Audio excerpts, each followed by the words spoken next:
Dr. Priyamvada Gopal has a PhD, I think, in English literature from JNU, Jawaharlal Nehru University in India.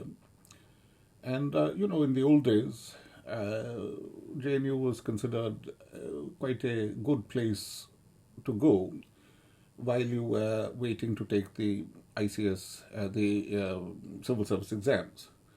So really, it was created for the English-speaking middle class, and it was a cheap. You got very cheap, subsidized hostel accommodation in the heart of Delhi, and it was a sort of a finishing school. So, for example, my sister, she went to St. Stephen's, but she got a lower second class degree. So she came to London, and she got a master's in something useless. It was, worthless nonsense.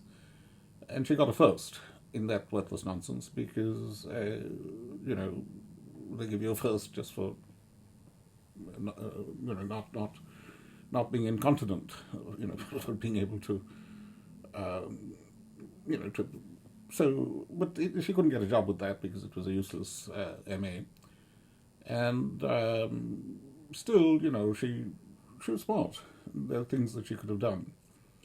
But the easier course really was for her to go back to India, register for a worthless PhD at JNU, and go to a crammer so that she could get into the civil service. And, there was an added problem because, you see, she was rather tall and rather fat.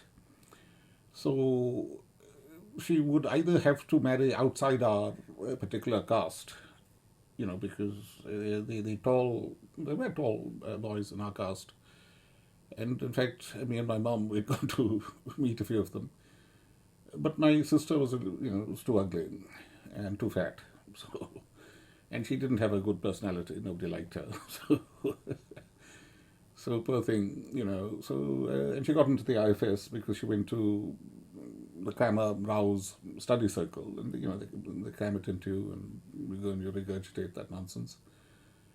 What was really happening at JNU was a tremendous waste of resources, because people like my sister who had been to Carmel Convent and had studied abroad, obviously their English was very good because that was their first language.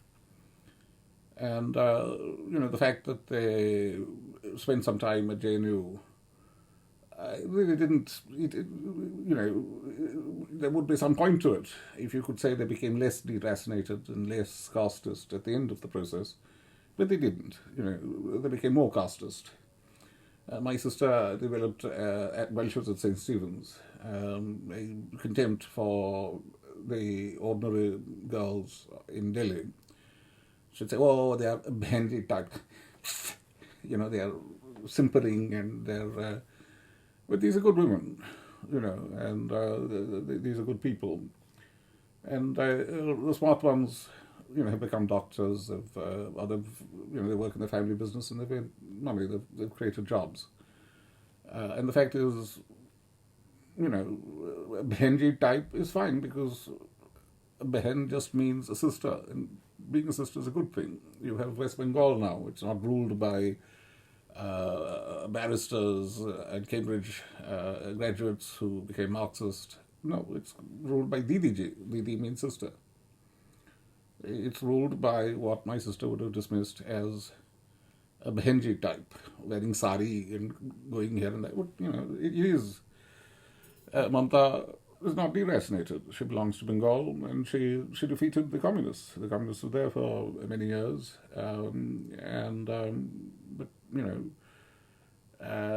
they beat her. There was a police officer a senior police officer, who bit her. He actually took a bite out of her. And this was in the 90s, when she was already a very senior figure. She entered politics at a very young age, and she's still, relatively young. And, I believe that she will prevail in the upcoming elections, quite simply because where else in the world will you find somebody like Mamta Banerjee, who has taken on an entrenched communist thugocracy and who has prevailed, and her thugs, have beaten the shit out of the communists beyond any possibility of their revival. They are, they are completely bowed, and they don't they don't even try to wag their tail. And I think they've got a tie-up with Congress, and let's see how that goes. But if current trends continue, it'll be like the Delhi Assembly elections, where the left and the Congress just get wiped out. But I don't think Mamta will be wiped out, because you've got to rally to a strong leader who is rooted, in your own place. And we like Modi, fine, that's okay. But we like Kejriwal. Kejriwal is the archetypal Dilliwala. He is the guy in the, topi and scarf and the moustache. And he talks like that. And it's great. It's fantastic. This is a guy who talks like we do. Delhi people of Delhi do talk like that. We loved Sheila Aunty. Sheila Aunty, she was great. But then, Congress chopped her legs off. She could do nothing. So Kejriwal, he's prevailed, and Mamta will prevail, because what can be... Kejriwal, he has some defiant qualities, but Mamta, she is La Passionora. Except she's not a communist. She actually didn't go running off to the Kremlin when Franco won. She was stuck around, and police officers bit her. She was beaten, and her thugs prevailed over the communist thugs. Anyway, all this is a preamble, the boring preamble to the case of Dr. Priyamvada Gopal, who, like my sister, like me, she's from a very similar sort of background. And she went to JNU, and normally we'd be cheering her on, because we're saying, you studied English at a shit place like JNU, but now you're teaching at Oxbridge. You're teaching English. That shows that we're good at English. But actually it shows the reverse, because she's teaching nonsense. And her English is poor. It isn't good. And that's unusual, because in the old days you could, write post-colonial nonsense.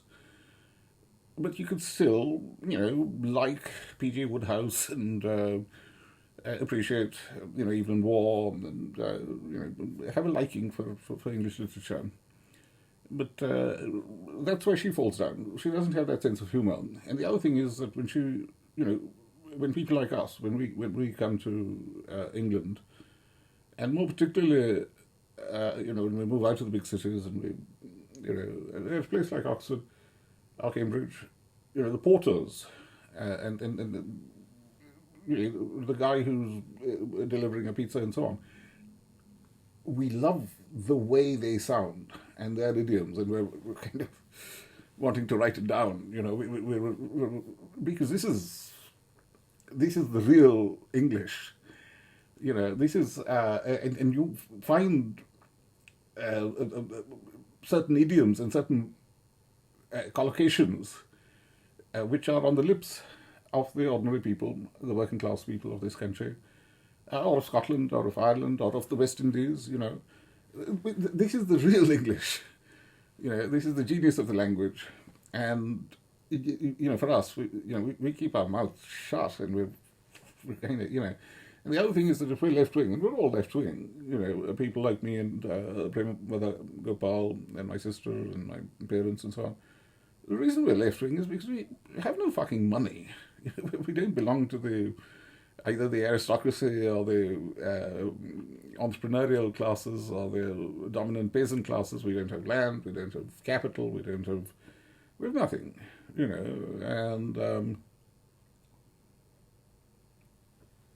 and we loved socialism and English or Scottish or Irish. Every part of these great, every part of the English-speaking world has its own traditions of socialism, and there's so much that one can learn. Scottish socialism, for example, is completely different from what I call English socialism. But then when I go to Yorkshire or I go to Lanarkshire or Lancashire, or, there are different varieties of socialism, and the idioms, and you don't have to, if you don't drink, you don't have to go to the pub. You can go to the, you can go to church and talk to the vicar, and there are older people. They'll be very happy to talk to you, and just have a cup of tea and a scone. But if you do drink, then there are pubs, and you ask around, and you say, look, I'm from India, and I'm really interested. I want to talk to people who remember this strike or this industrial action, and they love you, because that's what, because just having a brown skin is enough. It's a laissez-passer to the working class struggles and to the deep history of socialism. And this thing does matter. It doesn't in India because, let's face it, when after independence, people like V.V. Giri, he saw this. He saw that essentially the government says, we're going to interfere in any working class conflict. And the other thing is we're going to politicize the trade unions. So you have multiple trade unions, multiple farmers' unions, multiple this, multiple that. So everything gets politicized, and the government is the obligatory passage point. And the result is that it's not labor versus capital. It's just something corporatist, and it's about rent seeking, and so what the government deliberately did was that it disabled the industrial proletariat's potential to be the vanguard of anything at all. It couldn't be the vanguard of anything at all. And this wasn't something that people like my maternal grandfather is a trade union leader, and is a labor leader, and is a member of the, he was a politician. But people like him, they thought the template would be that of using the industrial proletariat to generate a new type of consciousness, which would be anti-casteist. And of course, as many people have pointed out, there was the caste element within the industrial proletariat, and the misogynistic element, whereby you keep the women out, and you keep the lower castes in especially the Dalits in their place. So that destroyed the vanguard role of the Indian industrial proletariat, and people like me and Priyamvada Gopal were related to the people who presided over that, including good guys like Justice Krishna Iyer. This is a tradition where we say, well, it's because we're so nice. It's because we didn't want class warfare, but conflict is good, and it is a good thing when the industrial proletariat or when working class people, when they stand up for their rights. Now, Priyamvada Gopal, of course, is infamous in this country because she demanded that college porters address her as Dr. Gopal, and they were addressing her as ma'am, which is perfectly fine. The fact is that the New York Times won't refer to you as Dr. X or Dr. Y unless you're a medical doctor. That's the New York Times. And Priyamvada Gopal, she got very shouty. She said this is racism. But this is bad. Because Oxford and Cambridge, and this is about class. Everybody knows that. We've watched Porterhouse Blue. We know how these things work. We know that the working class lad or lass who goes into the university after 3 years or 4 years, when he or she reappears, they sound different. They sound rather strange. And the Indian, oh my God, you go in there going, how are you, Auntie Ji? Namaste, Auntie Ji. And he comes out, hello, ma'am, Dr. Gopal. I mean, I can't actually do accents. But let me do an accent for you. And this is a tweet from Priyamvada Gopal. And it's about the farmers' agitation. Now, let me read this out. Maternal scold of the week. धनिया कहा तो पुदीना लाता है और Rihanna से पूछता है, what do you know of farming? And she gives the translation. Which is, I'm sorry, where is it? Well, I'm sorry, I can't find the translation, but basically, maternal scold of the week is, I said you should go and buy coriander, but instead of coriander, you brought mint. So that means you really don't, understand the difference between coriander and mint. And then, on top of that, you say to Rihanna, who's a famous pop star, who tweeted about the farmers' agitation in India, and then you say, oh, Rihanna, you're saying to Rihanna, what do you know of farming? If you can't tell the difference between mint and coriander, then clearly you don't know anything about farming, and so you have no business calling out a pop star in a faraway country and saying, what do you know of farming? How dare you tweet support for these farmers in India? So Priyamvada Gopal is being sarcastic, she's being ironic.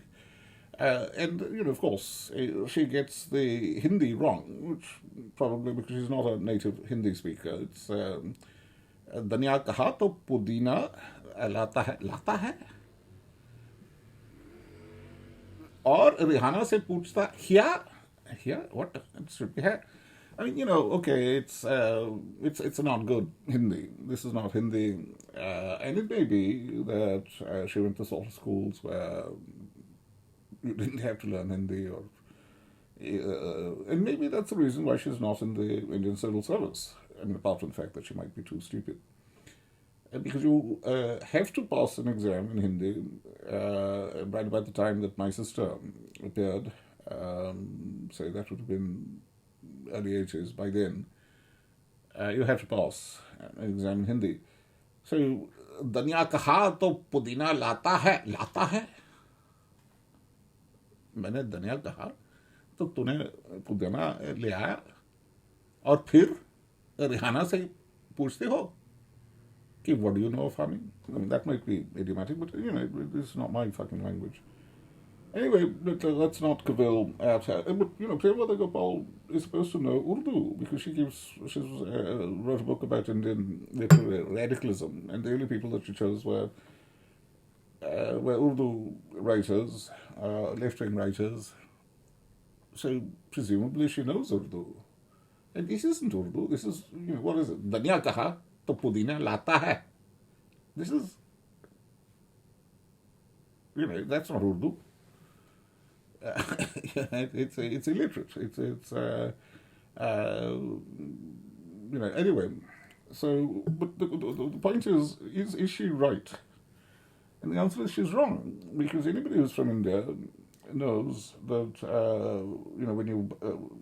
when you buy or you go into many people have these little pots where you grow a bit of dhania and you grow a bit of mint and you grow this, and that they do look very alike. And mums, as they get older, it's quite possible for them, to return home with mint rather than with coriander. It doesn't really matter because you use the mint to make a mint chutney, and really the two things are interchangeable. And it's not a problem. Yeah, what you have at home is you have the coriander seeds. That's important to get that particular smell. But so. Really, even if you are a chef at a posh restaurant and, oh my God, OMG, they have delivered mint leaves instead of coriander leaves, so what? Because you fry you have the aroma from the coriander seeds, which are dried, and you chop up the grains and you put them in. There is a slight difference, but it's not much. Mint and coriander really are gross substitutes. So the other thing is, what mindset does this reveal? The fact is that if you are a farmer, yes, you may have a plot over here of mint and you may have a plot over there of coriander, but it's not likely, but that's possible. But the people of the house, if you say, Jao, bring some leaves of mint, they go to the place where they planted mint. They don't go to the place where they planted coriander. This is stupid, So we're not really talking about the agricultural class. We're talking about the consumer class, or who, okay, maybe they have a small these little pots, so they have a tiny little garden, but that's not agriculture. In agriculture, you plant one crop on over an acre or something of that sort, and you know very well that you're not going to be able to get coriander if you planted mint. It's obvious. Now, the other thing is, Rihanna se puchte ho, what do you know of farming? But what does Rihanna know about farming? And the answer is nothing. What does she know about India? And the answer is nothing. Does Rihanna know that the Jat farmers, who, like people like Ticket, that they are accused? You Google it and you see that Rakesh Ticket is accused in the 2013 pogrom of Muslims. And you have to ask the question, what was the provocation? What was such a big provocation? What did the Muslims do that caused this pogrom? And, the answer is absolutely nothing. And yeah, okay, maybe there was some small scuffle between, but you had a lady who was the superintendent of police. She had a plan of action. And Akhilesh, I don't know why. He's a young man, Akhilesh Yadav. He should have, backed up the officer on the ground. And, it's not a big deal. You don't have to go after the big guys. You just have to put the minions in preventive detention and just serve them a letter. It's enough. It's basically extern them. Just basically say, don't show your bloody face here. And for 200 years, or it's probably been there since the age of Dot, since the time of Kautilya and Arthashastra. The way to manage these things has been known. It's part of governance. It's governance 101. In the cow belt. But Ticket and the Jats, basically they wanted to flex their muscles, and it was part and parcel of that was that saying that, look, we're the beneficiaries of the Green Revolution. So we have we're basically a privileged class that the state has built us up. And we have vested interests. And the fact is that the class of intermediaries between the farmers and the state, that class of intermediaries is doing, it's not just performing an economic role. And that's where, if you look at right-wing analyses, they say, no, the government is abolishing the middleman. That's good. But these guys are going, no, it's not. We want the intermediaries because the intermediaries do very much more for us. But what is it that they do? Well, let me tell you very frankly, and on the basis of, not of economic analysis, but on the basis of being a guy who, lives in London and who has a drink, and I get chatting. And, the thing is, people who are from that background, they're plentiful here. They have properties, they have shops here, and they have land there. The guy, the off-license just down the road, he belongs to an extended family. And, I also know Pakistani Jats. And, there is a Jat solidarity. And, I've been around, I've been here in London since, 1977. And from 79, I was there at the LSE, and I was, Indian Society president and so on.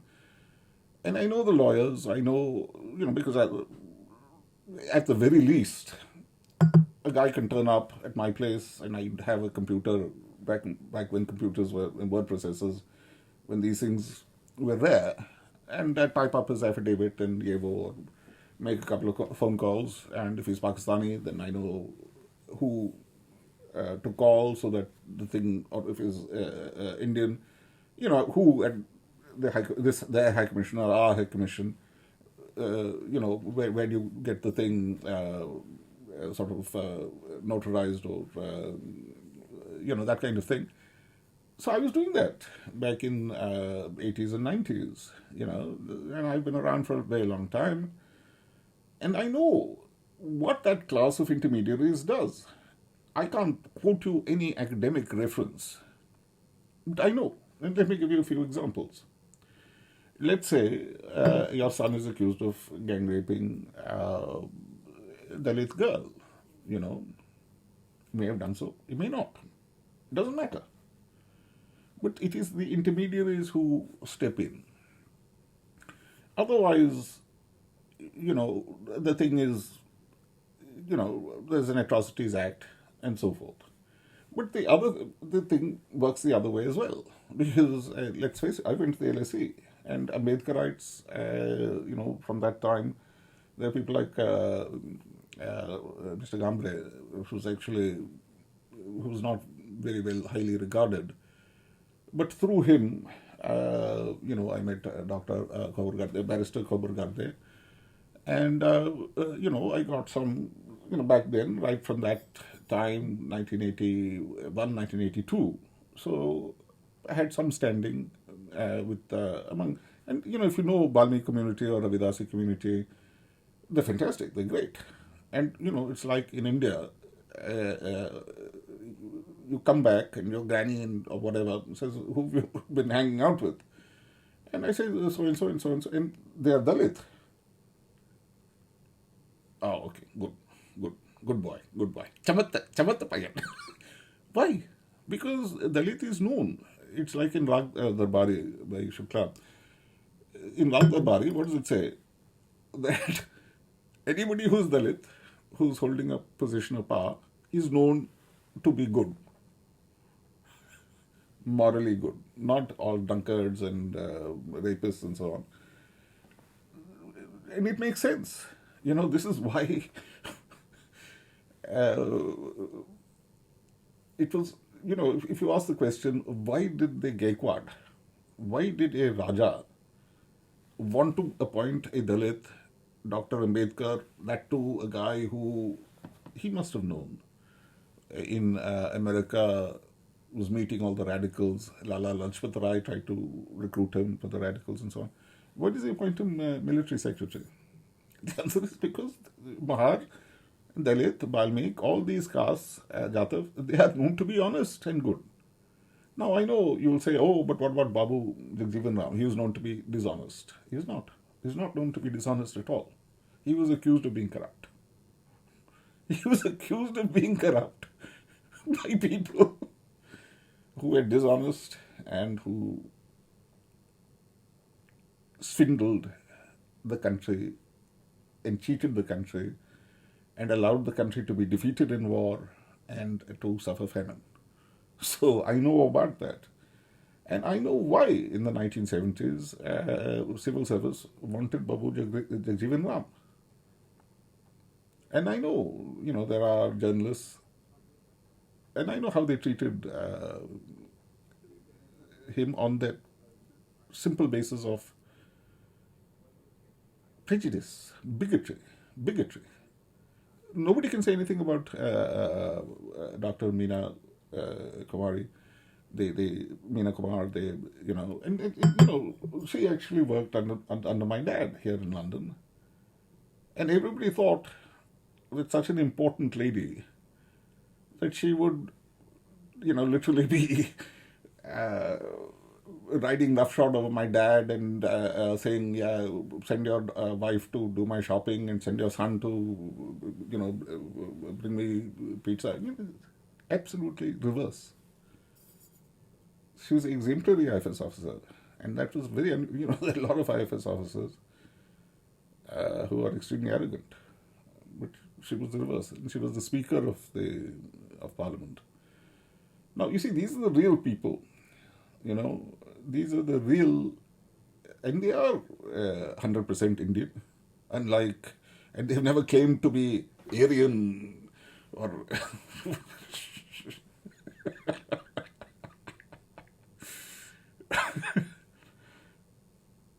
I'm so fair-skinned. Actually, but I do look like Beyonce. Come on. Rihanna, I can twerk. I want to twerk for you just now. Anyway, but you see, the joke about Priyamvada Gopal is that she comes from the same background as me, and maybe there was status anxiety. She has status anxiety. She knows that she's got a shit degree, and that in England, because her academic work is useless. She's now saying I'm a medievalist. She's not. She's got zero qualifications. And good luck to her up to a point. But the moment you try to be smart with the British working class, or the moment you try to patronize Indian, Dalit, or other productive classes, it's in my own interest to say, fuck Priyamvada Gopal, fuck high caste cunts. I'm talking about myself here, but I'm not high caste. I'm a Hindu, and according to Hinduism, if I were doing, all sorts of Hindu rituals, and I knew Sanskrit, and in the Sanskrit language, and in the Tamil language, and this and that, and I was a vegetarian, and I was, all these things. Yeah, then I'd be high caste, in the sense that I'd be a Brahmin. But according to Hinduism, because firstly I've lost all caste by crossing. I was born abroad, so I don't have caste. If you cross the black water, you don't have caste. And if you're born abroad, there is no caste, because what caste is there in Germany? What caste is there in Britain? But I'm not untouchable, unless my behavior makes me so. And this is the warning that I give to all young people. They are looking for an identity. And caste, you latch onto that. So there are young people here in Britain, they latch onto the farmers' agitation, saying, oh, well, we're Jat. Hum Jat hai. But it's bad, because, you see, this is associated with a gang rape of misogyny, honor killing, khap panchayat. It's bad. But worst is that it is destroying the earth. Environmentally, it is a disaster. And this class of intermediaries, they have to be replaced by socially responsible, environmentally conscious people who want Punjab, Haryana, and these other Western UP. It's huge, but elsewhere as well. They want them to progress, and not bloody some ticket and the repetition of the old tactics. And here in Britain, and I'm old enough, I remember, Ted Heath, he declared state of emergency. Before Indira Gandhi declared emergency, Ted Heath declared emergency, and he did it 4 times because of the coal miners' strikes. Ted Heath lost. Ted Heath's most senior civil servant, I'm not joking, this is true, he took off all his clothes and he rolled around naked on the carpet of 10 Downing Street, screaming hysterically about a communist conspiracy. Indira Gandhi, of course, by then Madan Naike and Mujib, they also had states of emergency. But Indira Gandhi, when she imposed emergency, she was basically saying, look at Ted Heath, look at how he fucked up. I'm going to do it properly. And she did. Her state of emergency was fine. Then she lifted it. She said, If I keep this state of emergency, my bloody son and his coterie, they will find an excuse to bump me off, because the fact is that the US were putting on feelers. And they make a nice suggestion. You know, your mummy, she's a bit old. Why don't you promote her to heaven? And because, let's face it, the Nehrus, they came to Delhi in the early 18th century at a time when it was already obvious that and they came to serve the Mughal emperors, and they came because of their skill in Persian. They were educated family. They were brought from Kashmir to Delhi. Didn't get very high appointments, but still, they were in service to the Mughals on the basis of their Persian knowledge. And later on, they became vakils to the East India Company.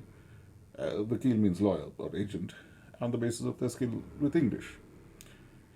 But the fact is, Mughal Empire, unlike British Empire, in Mughal Empire, the father may be killed by the son. The brother will kill the brother. The nephew will kill the uncle.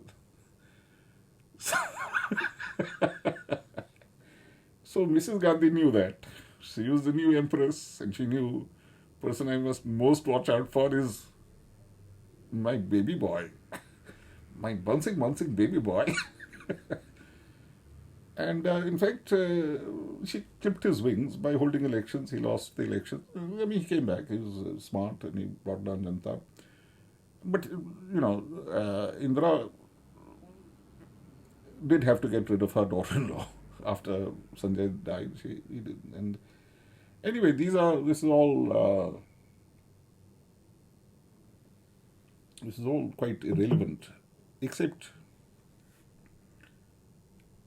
this is, you see, if you do come from India, I mean, you may be as, like me, I've not rightly spent a lot of time in India. But, if you live in London or if you live in England, it's very easy for you to know not just about your own. I'm from Tamil Nadu, okay, yeah, and I have to go and have my idli dosa and go to temple in Tooting. Sadly, under lockdown, I can't. So it's not just Tamils, it's Punjabis, it's from Orissa, from every part, from Burma, from Myanmar, And the good thing is that you can have food while learning. You can have really tasty food while you just have to open your ears. And the other thing is, of course, you have superb academic resources, but now half of them are on the internet. You can get when I first got my membership of this British Library, it was quite late, because I got it on the basis that I published books. But now I think that anybody can get a ticket, a membership, and you can just sit at home on the internet, you order the books you want, and if you can get to King's Cross, that's it.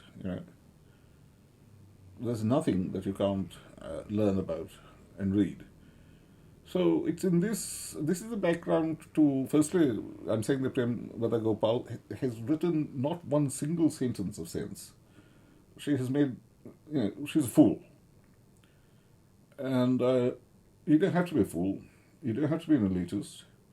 And you don't have to, be so stupid as to say that if mummy or anybody, granny, getting on in years, if she brought home dhania instead of pudina, whatever, doesn't matter, it's green. The seeds you have the seeds, coriander seeds at home, of course you do, because that's what gives the smell. The green is just a garnish. It doesn't have that much importance.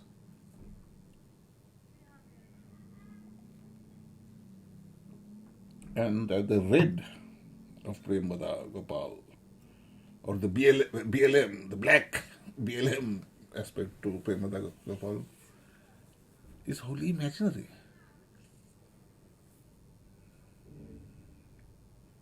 More importantly, it goes against the grain of the immigrant experience, of those who are genuinely BAME British. So I call a moratorium on Priyamvada Gopal, send her back to JNU, but not JNU. That would be unkind. Send her to Ashoka University under Pratap. Let her replace Pratap Bhanu Mehta. She'll make more money. She'll have a big house. It'll be a promotion. Or send her to Nalanda International University. No, I don't, because it's now done by the RSS. Anyway, you have to admit, Priyamvada Gopal is good looking and slim. And I'm bad looking and fat. But that aside,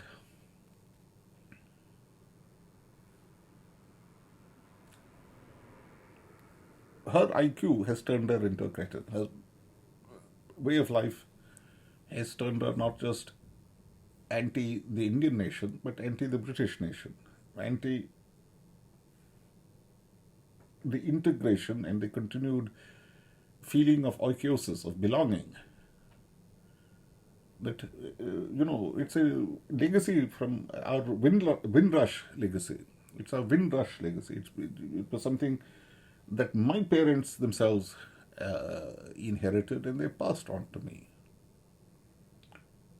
And it is that oikiosis, it is that sense of belonging, which this shrill, paranoid, illiterate, deracinated nonsense spouted by a worthless cretin, and I am saying it is Dr. Priyamvada. Dr. Ji, since you are a doctor, I want you to examine my hemorrhoids. If you're a doctor, examine my hemorrhoids, my piles. Let me show them to you. And this is the only way that we can respond to her worthlessness. Or unless you can think of a better way, which might involve farting in her face while she examines her hemorrhoids. But these are dreams. These are the dreams of an idealistic man.